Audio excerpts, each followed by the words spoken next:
నరేంద్ర ఒక నిమిషం.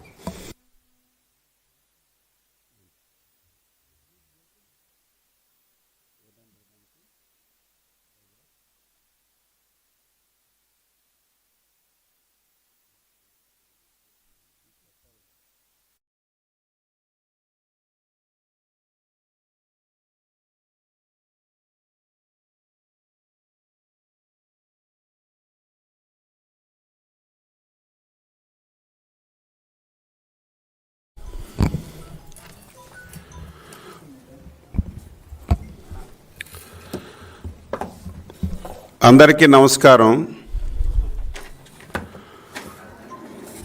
జగన్మోహన్ రెడ్డి అరాచక పాలనపై గలమెత్తుతూ మా యువనేత శ్రీ నారా లోకేష్ గారు చేపట్టినటువంటి యువగలం పాదయాత్ర రాష్ట్ర వ్యాప్తంగా పల్లెలు పట్టణాలు ఏకం చేస్తూ ప్రజల్లో చైతన్యాన్ని రగిల్చిన విషయాన్ని ఒకసారి గుర్తు చేస్తున్నాను. అధికార పార్టీ పెద్దల అవినీతి దౌర్జన్యాలను ఎండగడుతూ 220 రోజుల పాటు 3132 కిలోమీటర్లు సాగినటువంటి యువగలం అక్రమార్కుల గుండెల్లో రైళ్లు పరిగెత్తించినటువంటి విషయాన్ని కూడా ఈ సందర్భంగా తెలియజేస్తున్నాను. జగన్ రెడ్డి పాలనలో బాధితులుగా మారినటువంటి అన్ని వర్గాల ప్రజలకు నేను ఉన్నానని చెప్పి భరోసా ఇస్తూ రాయలసీమ కోస్తాంధ్రలోని 97 అసెంబ్లీ నియోజకవర్గాల్లో 2150 గ్రామాల మీదుగా యువగలం పాదయాత్ర ఒక జైత్ర యాత్రలాగా సాగిన విషయం కూడా గుర్తు చేస్తున్నాను.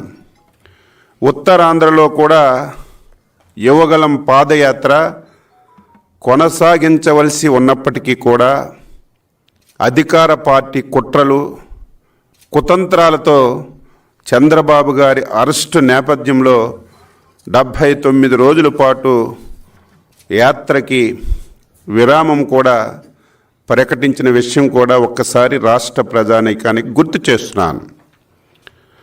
అందుకే ఏదైతే యువగలం పాదయాత్రలో నారా లోకేష్ బాబు గారు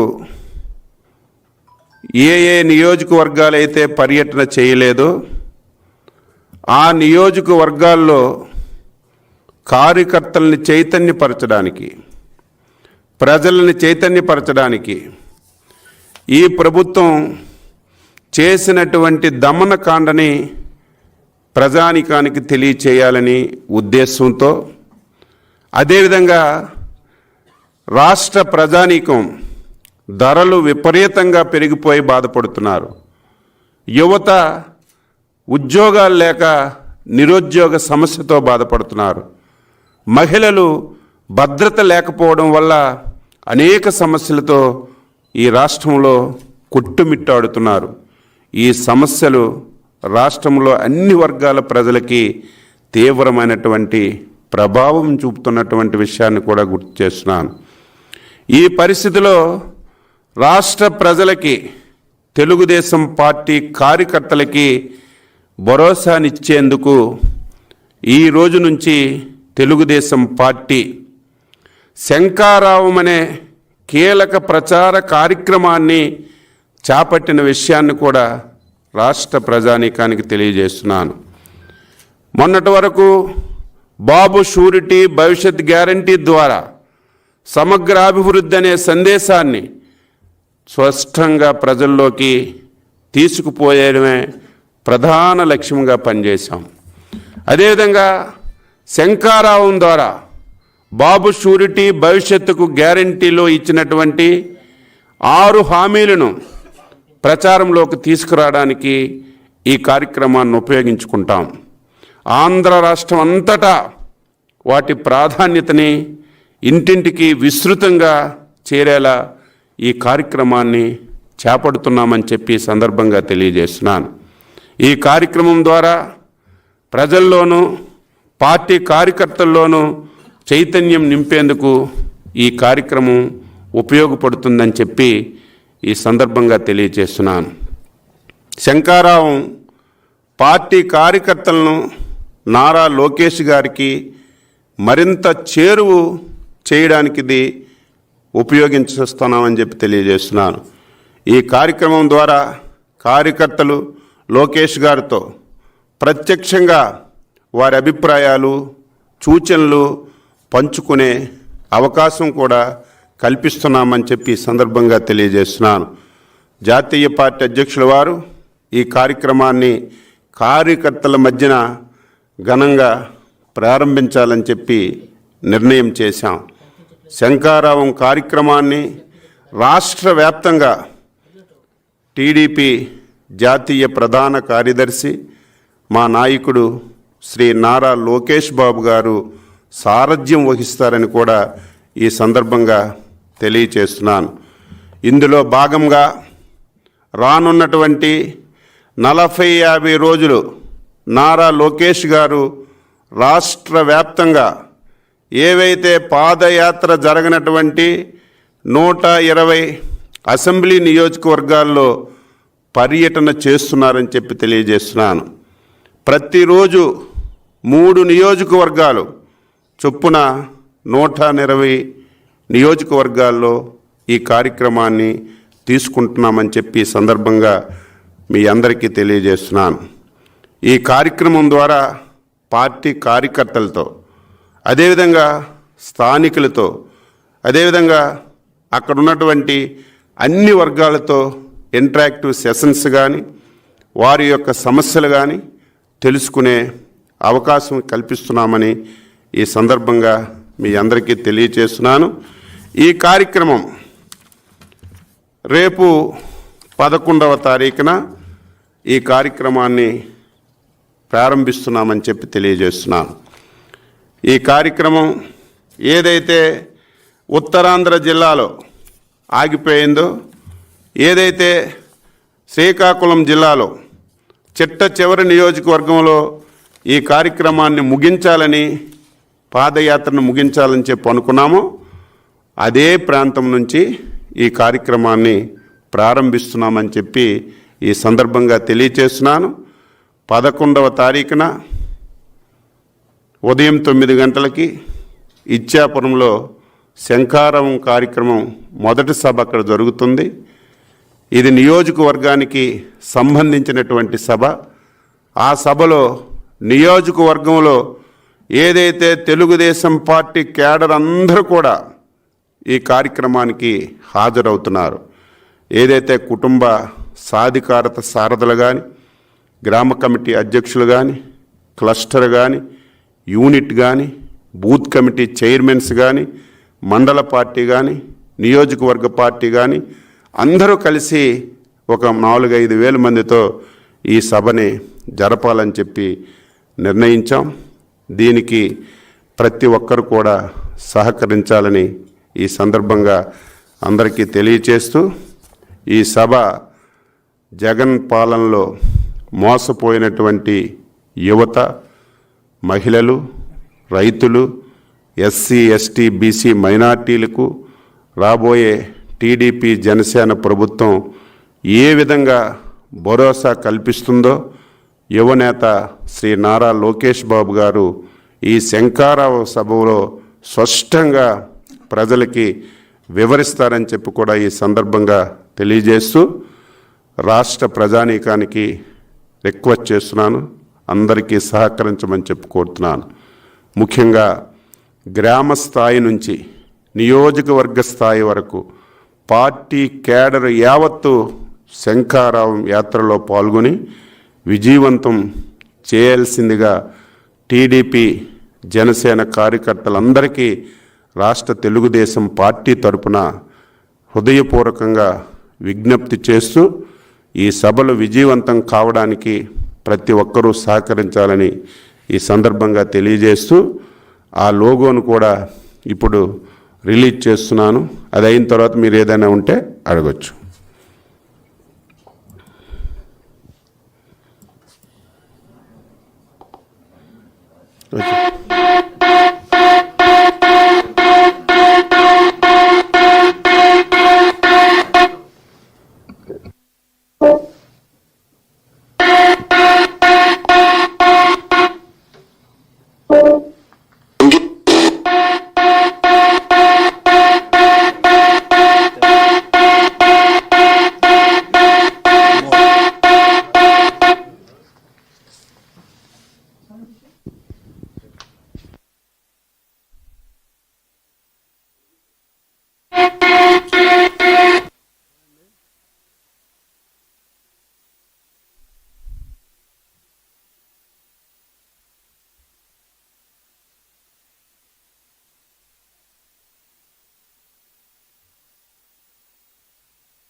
రోడ్ షోలు ఏం లేవండి. Organised Sabha, entire cadre 4,000 to 5,000 cadre, ఏదైతే మా కుటుంబ సాధికార సారథ నుంచి నియోజకవర్గం ఇన్ఛార్జ్ వరకు అందరూ కూడా ఈ మీటింగ్లో పాల్గొంటారు.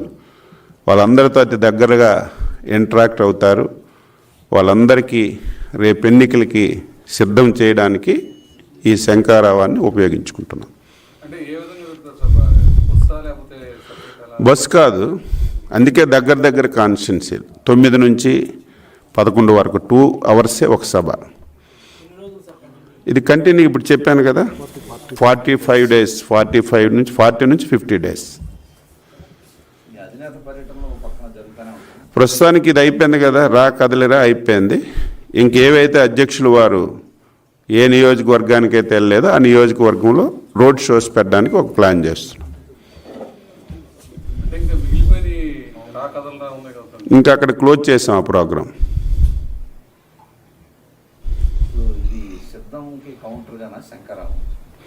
సిద్ధంకి అసలు సంబంధమే లేదు. ఇది శంఖారావం అంటే ఎన్నికలకి సిద్ధం కావడానికి శంఖారావం పూరిస్తున్నాం. ఏదైతే లోకేష్ బాబు గారు పాదయాత్ర రాష్ట్రం అంతా చేయాలని చెప్పని అందరూ భావించారు. ఇప్పుడే చెప్పాను, కొన్ని కారణాలతో గ్యాప్ రావడం వల్ల, ఎలక్షన్లు దగ్గరకు రావడం వల్ల వాయిదా వేసాం. ఏ కాన్స్టిట్యున్సీలు అయితే ఇంకా పర్యటించలేదో 120 కాన్స్టిట్యున్సీలు ఉన్నాయి. ఈ 120 కాన్స్టిట్యున్సీలో 40 నుంచి 50 రోజులు టార్గెట్ పెట్టుకొని రోజుకు 3 చొప్పున ఆ నియోజకవర్గాల్లో ఎంటైర్ క్యాడర్తో కలిసే కార్యక్రమం శంఖారావం. ఎంటైర్ పార్టీ క్యాడరు, అనుబంధ అన్నీ ఉంటాయి. A to Z, గ్రామ స్థాయి నుంచి నియోజకవర్గ స్థాయి వరకు A to Z అందరూ పార్టిసిపేట్ చేస్తారు. ఒక దిశ నిర్దేశిస్తారు అక్కడ.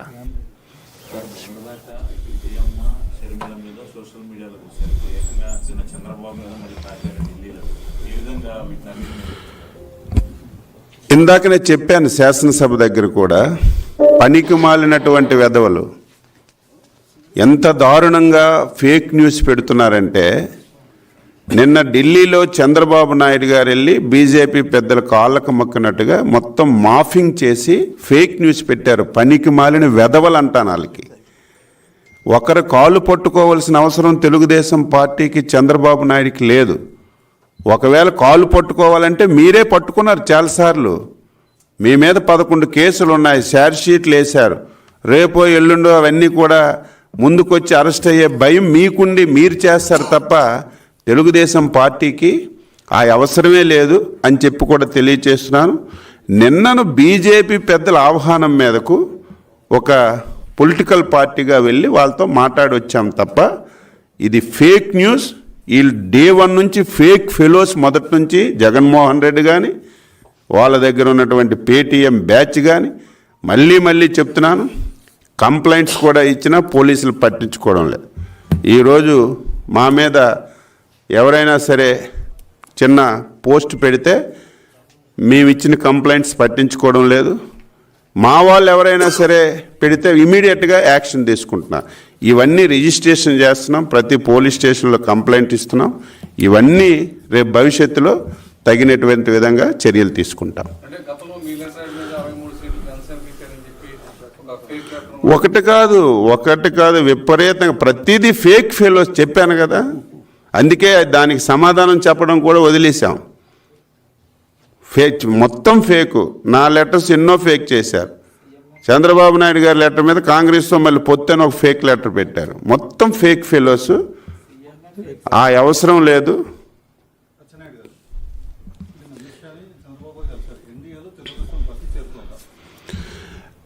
నేను నిన్ననే చెప్పాను, ఉదయం కూడా చెప్పాను, అన్ఎక్స్పెక్టెడ్గా అధ్యక్షుల వారిని అమిత్ షా గారు ఫోన్ చేసి కలవమని చెప్పారు.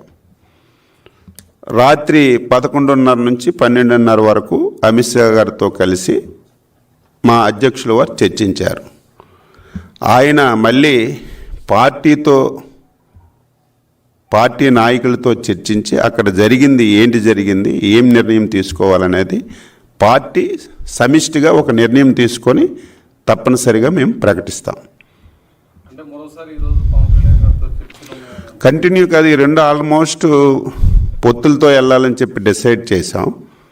మొన్న కూడా సండే 2 సార్లు కూర్చున్నాం. చాలా సామరస్యంగా జరిగాయి. ఒక అవగాహన కూడా వచ్చాం, ఒక డెసిషన్ కూడా తీసుకున్నాం. అటువంటి సందర్భంలో ఈ డెవలప్మెంట్ వచ్చింది, బీజేపీ వాళ్ళ నుంచి ఆహ్వానం వచ్చింది. కాబట్టి ఒకసారి అక్కడికి కూడా వెళ్ళారు, ఏం మాట్లాడారో మళ్ళీ పార్టీతో మాట్లాడి 1-2-3 రోజుల్లో మళ్ళీ చర్చించుకొని పూర్తి స్థాయిలో ప్రజల ముందుకు వస్తాం, మీకు కూడా తెలియజేస్తాం. చాలా అభినందనీయం. కనీసం చట్టం మీద ఇప్పటికైనా కొంతవరకు గౌరవం దక్కింది. మేము డే 1 నుంచి కూడా చెప్తున్నాం, అన్యాయంగా ఒక మూర్ఖుడు జగన్మోహన్ రెడ్డి స్వలాభం కోసం ఒక అమాయకుణ్ణి, ఒక దళిత బిడ్డని వాడుకొని 5 సంవత్సరాలు జైల్లో పెట్టాడు. అది తెలుగుదేశం పార్టీ చంద్రబాబు నాయుడు చేయించాడని చెప్పి ఎన్నికల్లో లబ్ధి పొందాడు. అధికారంలోకి వచ్చిన తర్వాత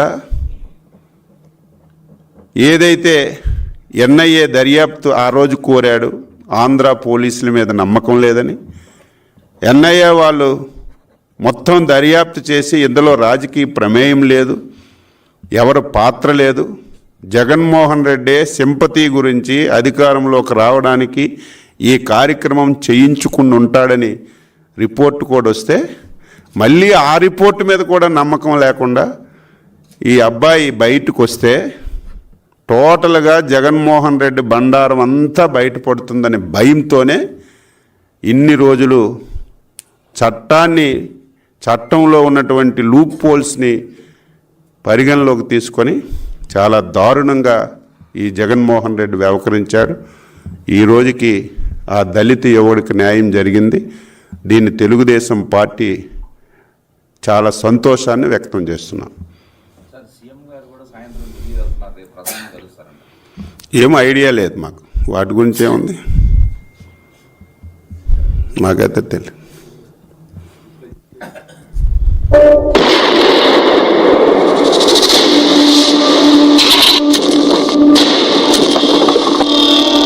ప్రతి ఆయుధం ఇక్కడి నుండే పుడుతుంది. ప్రతి నాయకుడు ఇక్కడి నుండే పుడతాడు. గొప్ప సంకల్పం కూడా ఆటుపోట్లతోనే మొదలవుతుంది. ఆగిపోతాడనుకున్నారు, కానీ అగ్గి పెట్టేశాడు.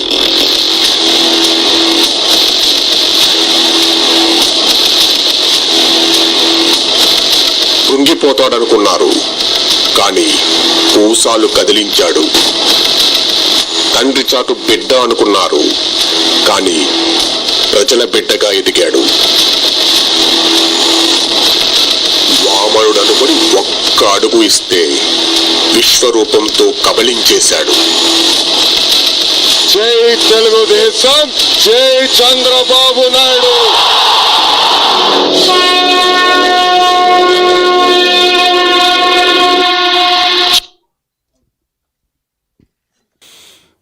ఇంకేమున్నాయా?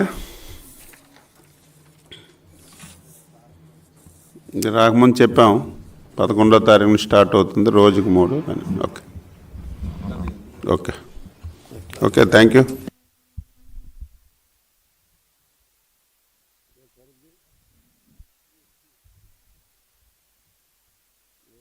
తీసుకొస్తాను చెప్దాం.